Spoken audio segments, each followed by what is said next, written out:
त्यामुळे अमरावतीच्या जिल्हा स्त्री रुग्णालयामध्ये व्हेंटिलेटरचा स्फोट होऊन 3 बालकांचा मृत्यू झालेला होता आणि या प्रकरणामध्ये आता एक अपडेट हाती येतेय।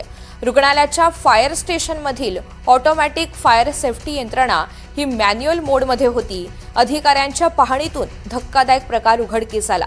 जर फायर यंत्रणा ऑटोमॅटिक असती तर ती घटना टाळता आली असती का असाही सवाल उपस्थित होतोय।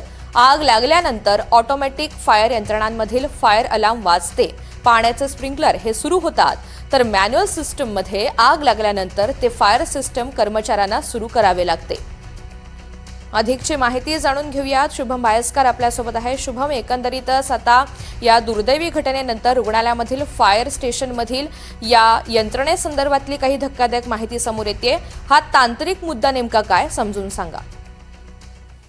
ऋतुजा, या प्रकरणामध्ये रोज नवनवीन आणि धक्कादायक खुलासे समोर येत आहेत। तांत्रिकदृष्ट्या अतिशय महत्त्वाचा मुद्दा या संपूर्ण घटनेच्या अनुषंगाने समोर आला। जिल्हा स्त्री रुग्णालयाच्या फायर स्टेशनमधील ऑटोमॅटिक फायर सेफ्टी यंत्रणा जी असते ती मॅन्युअल मोडमध्ये होती। अधिकाऱ्यांच्या संपूर्ण चौकशीमधून, पाहणीमधून हा संपूर्ण प्रकार पुढे आला। जर फायर यंत्रणा ऑटोमॅटिक असती तर ही घटना टाळता आली असती असा अंदाज तज्ज्ञांकडून व्यक्त केला जात आहे।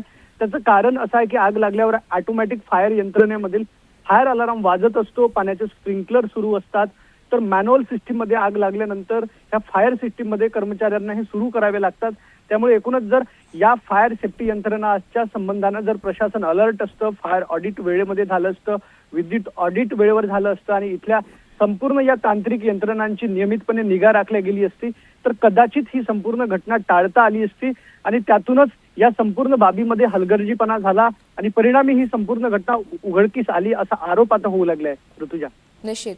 शुभम, धन्यवाद सविस्तर माहितीसाठी।